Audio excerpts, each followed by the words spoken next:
दिवसभर काबाड कष्ट करून रात्री झोपी गेलेल्या 13 कामगारांपैकी 5 जण पहाटे जाग येण्यापूर्वीच देवश्री रिअल इस्टेट डेव्हलपरच्या मालकीची भली मोठी संरक्षण भिंत कोसळल्यानं जागीच ठार झाले, तर 6 जण गंभीर जखमी झाले।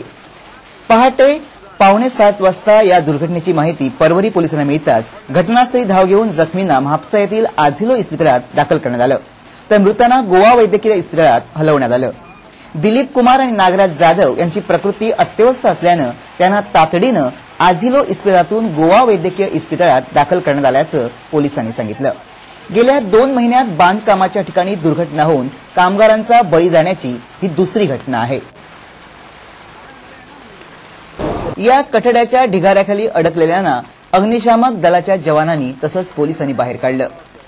घटनास्थळी सहाय्यक जिल्हाधिकारी स्वप्नील नाईक, उत्तर गोवा पोलीस अधीक्षक बॉस्को जॉर्ज, उपजिल्हाधिकारी महेश कुर्जुवेकर तसंच परवरी पोलीस स्थानकाचे निरीक्षक देवेंद्र गाड उपस्थित होते। या अपघाताची नेमकी कारणं शोधण्यासाठी सार्वजनिक बांधकाम खात्याच्या अभियंता विभागाची मदत घेतली जाणार असल्याचं यावेळी सहाय्यक जिल्हाधिकारी स्वप्नील नाईक यांनी सांगितलं। अधिक माहितीनुसार परवरी इथं देवश्री रिअल इस्टेटचा प्रचंड मोठा प्रकल्प उभा राहत असून या प्रकल्पाच्या सभोवती सुमारे 600 मीटर लांब संरक्षण भिंत उभारण्यात आली आहे। या भिंतीच्या दुसऱ्या बाजूला लोकांची घरं असून एका बाजूला संदीप कळंगुटकर या बिल्डरचं बंगल्याचं बांधकाम सुरू होतं। या दोन्ही बांधकामाच्या मधोमध ही संरक्षण भिंत उभी आहे।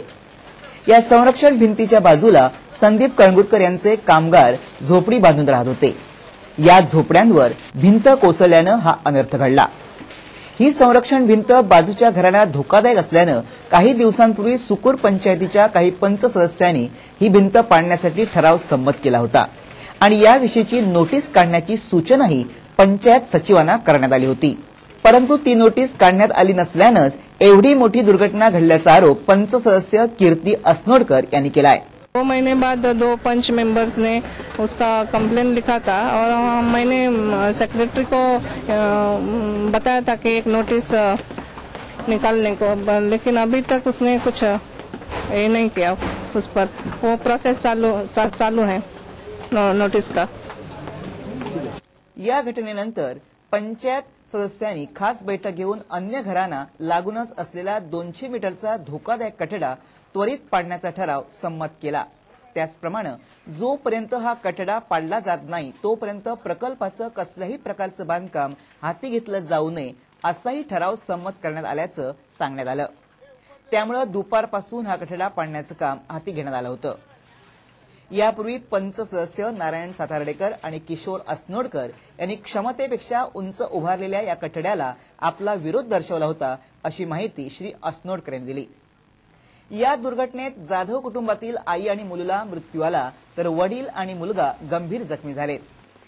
एक रिटेनिंग वॉल जो है वो कोलैप्स हो गई और इसमें टोटल 15 आदमी इंजर्ड हो गए और 5 आदमी डेड हो गए और उनको हमने ऑलरेडी आझिलो हॉस्पिटल में शिफ्ट किया।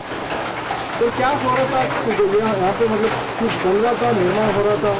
इधर क्या हुआ था, वो जो पानी कंटिन्यूस पानी बह रहा था, इधर बारिश था और उसके कारण वो जो पानी है वो उधर ऊपर वॉल के ऊपर कलेक्ट हो गया और उधर से वो वॉल उसमें वहाँ से कलेक्ट हो गया।